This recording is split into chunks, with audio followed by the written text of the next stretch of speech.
오늘 말씀은 여호와를 의지하라. 이스라엘 사람들에게 여호와를 의지해라. 여호와가 복을 주신다. 왜냐하면 여호와가 이스라엘 사람들의 도움이요 방패이기 때문이다. 그래서 이스라엘 사람이라면 높은 자나 또 낮은 자나 모두 여호와를 믿어라.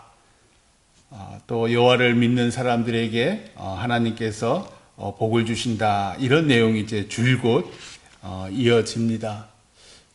왜 이런 얘기를 할까?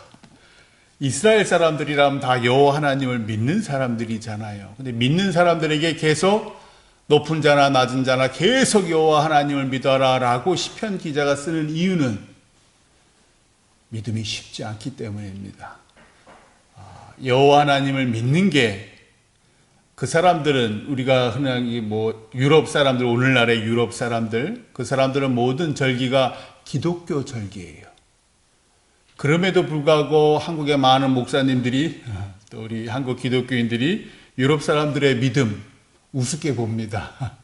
왜 그러냐면은 달라요. 믿음의 수준이 다르고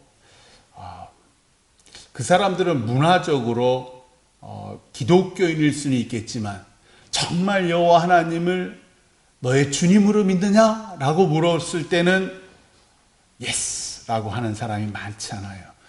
오늘도 마찬가지예요. 이스라엘 사람들은 아주 아브라함 때부터 지금에 이르기까지 수천 년 동안, 수만 년 동안 여호와 하나님을 자신의 하나님이라고 믿지만 그러나 눈에 보이지 않잖아요. 그러니까 실질적으로 이 이스라엘 백성들 사실은 인간을 믿습니다.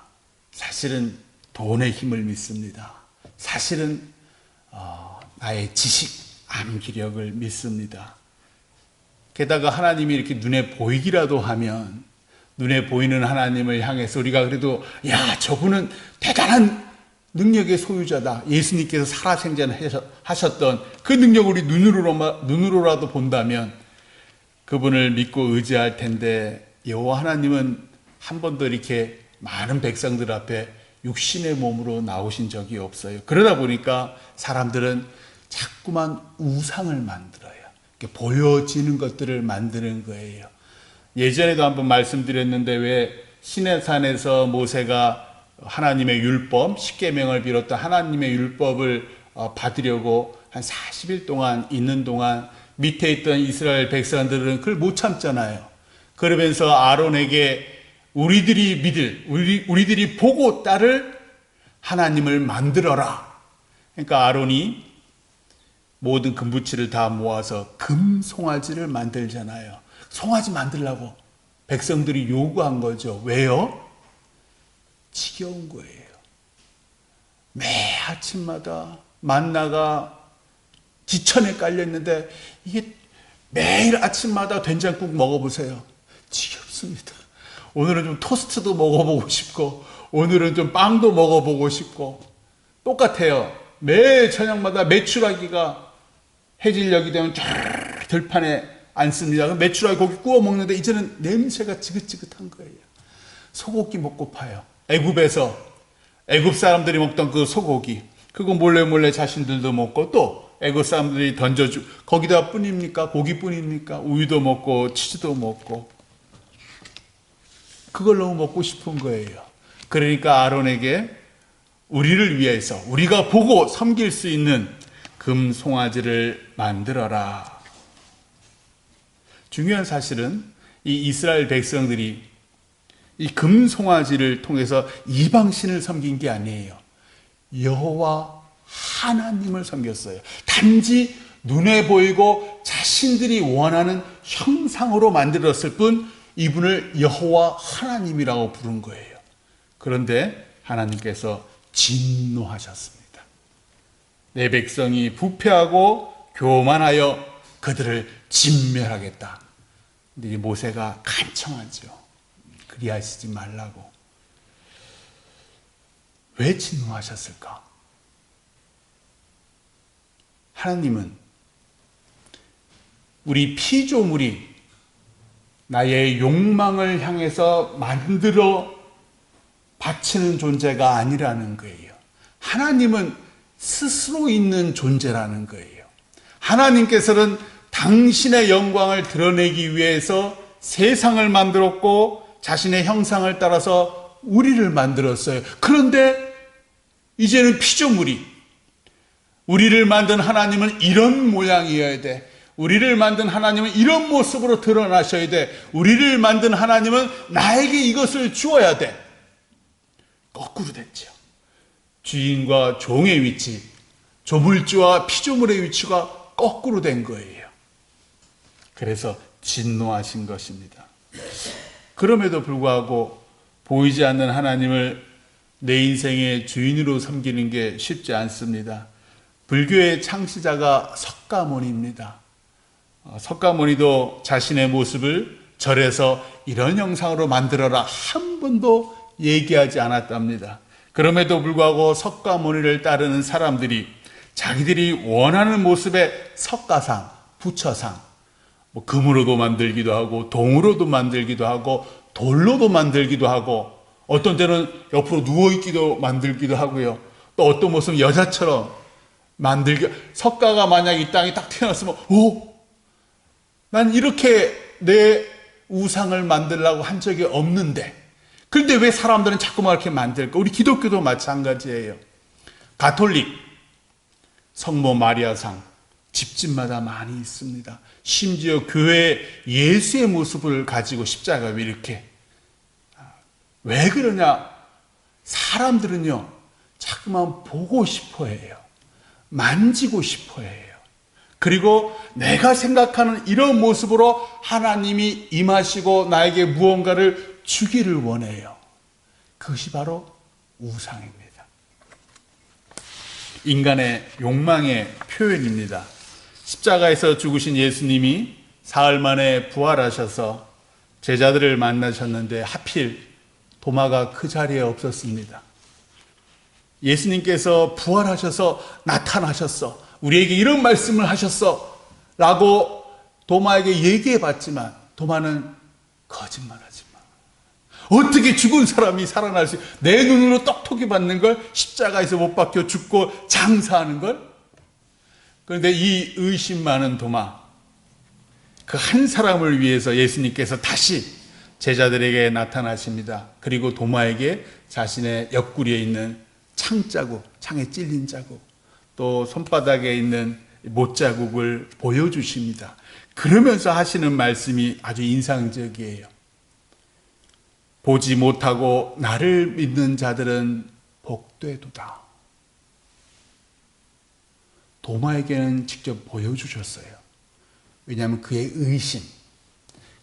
의심이 보여줌을 통해서 봄눈 녹듯이 사라지니까. 그런데 예수님께서 어떤 사람이 복이 있는 사람이라 그러냐면 보지 못하고도 믿는 사람, 그 사람이 하늘 복을 받는 사람, 참 믿음의 사람이다 라고 말씀하신 거예요.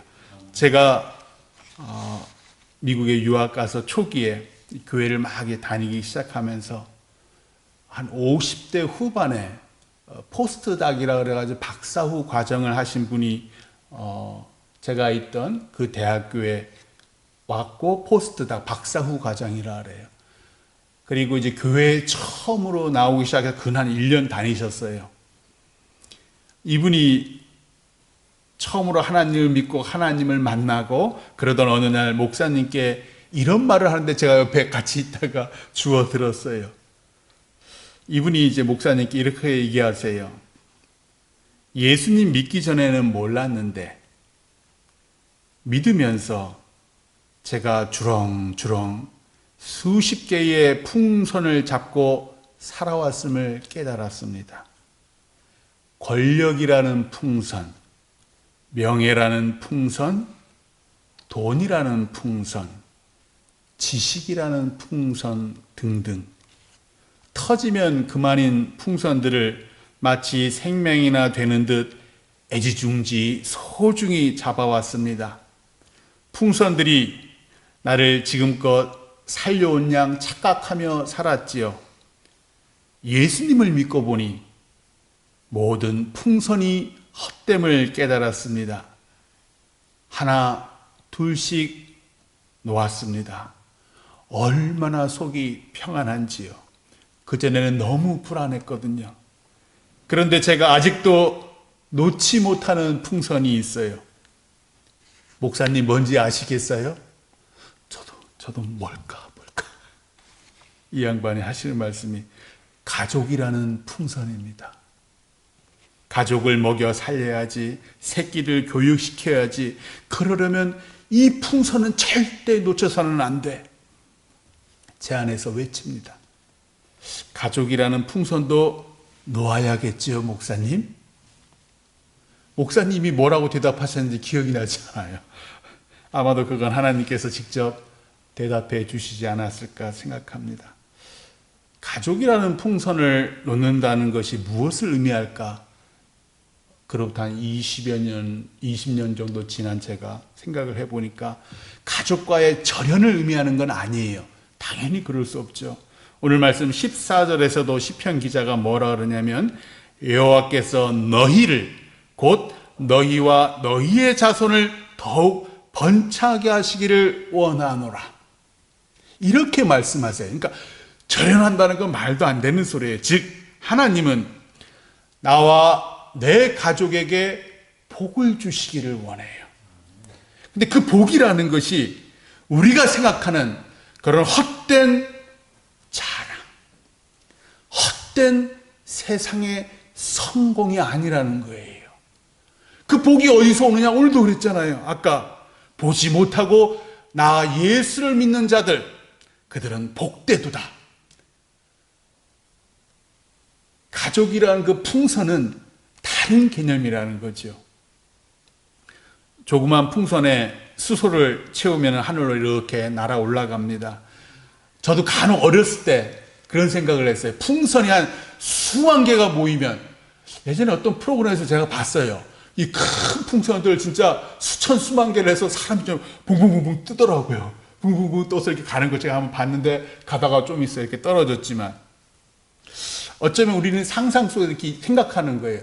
풍선 수만 개를 모아서 내 등에 달면 나는 붕붕붕붕 저 높은 하늘로 날아갈 수 있을지도 몰라. 그래서 많은 청년들이 영어 공부합니다. 어학연수도 가고요. 또 자격증 열심히 땁니다. 내 등에다가 수많은 풍선, 스펙이라는 걸 막 답니다. 그러면 취직도 잘 되고요. 대기업에도 취직하고요. 나중에 대기업 취직하고 자기가 원하는 직장에 들어가지요. 그럼 또 어떤 풍선을 달기를 원해요? 지연, 학연, 뭐 이상한 또 뭐 야간 대학원 이런 가서 인맥 쌓고 백 쌓고 그렇게 막 풍선을 모으는데 혈안이 듭니다. 왜? 그리하면 나를 저 높은 세상 높은 곳으로 나를 붕붕붕붕 그 풍선이 나를 높이 올린다고 생각을 하기 때문입니다.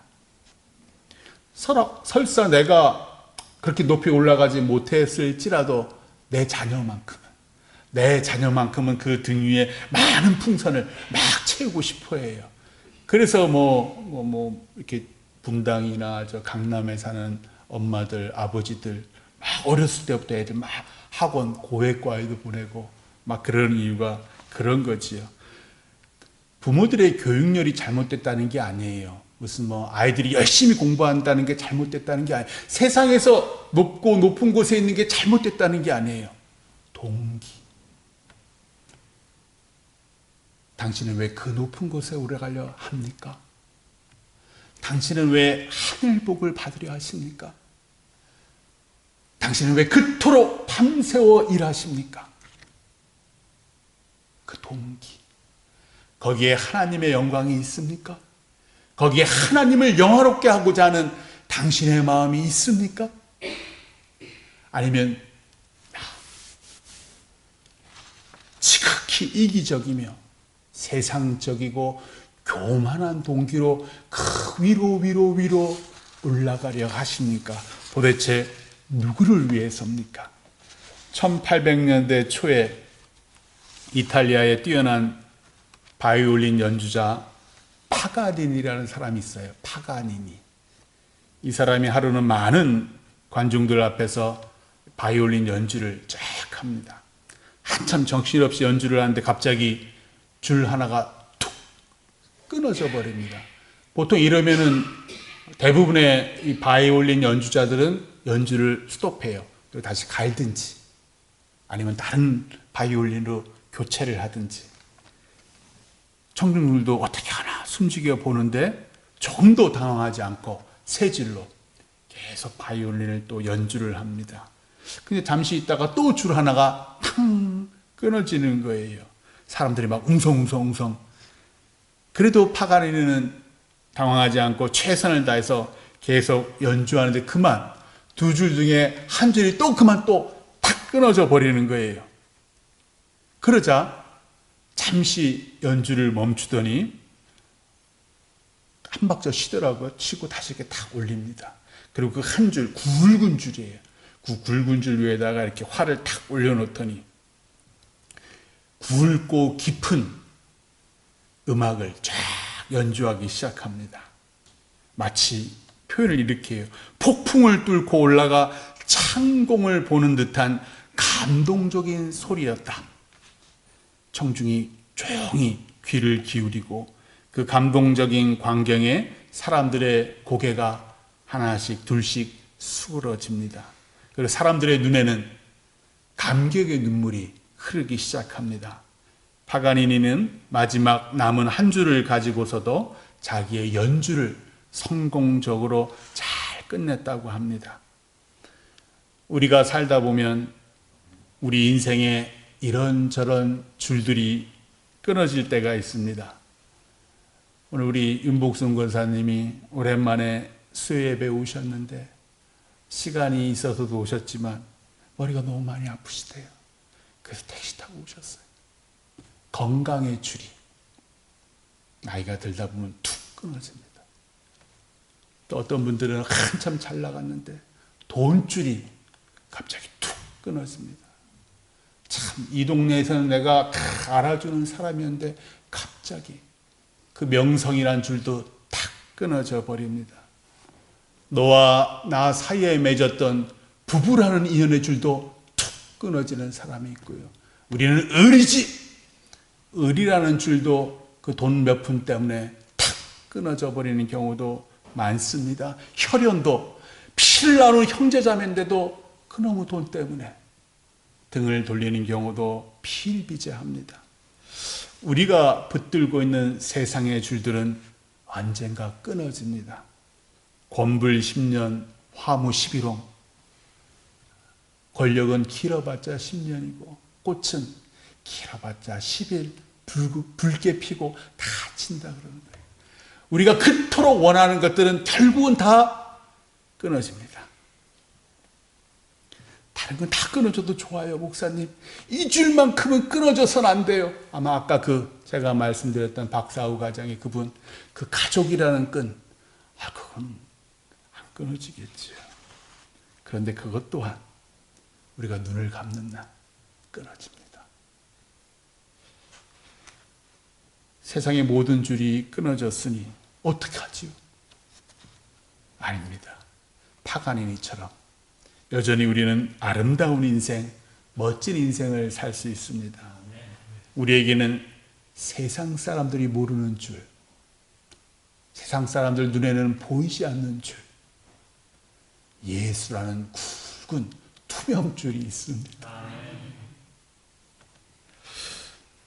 이 줄만 붙잡으면 오늘 말씀에서 높은 사람이나 낮은 사람이나 하나님께서 복을 주신답니다.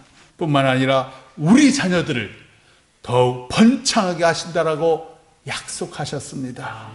왜냐? 우리는 천지를 지으신 여호와 하나님의 아들 예수를 십자가에 희생하시면서까지도 우리를 살리셨거든요. 그분이 우리의 아버지십니다. 아무쪼록 우리의 도우미요 방패이신 예수 그리스도라는 투명줄 붙잡으시고 이 주간에도 기쁘게 살아가시는 금토교회 성도이시기를 주님의 이름으로 축원합니다. 기도하겠습니다.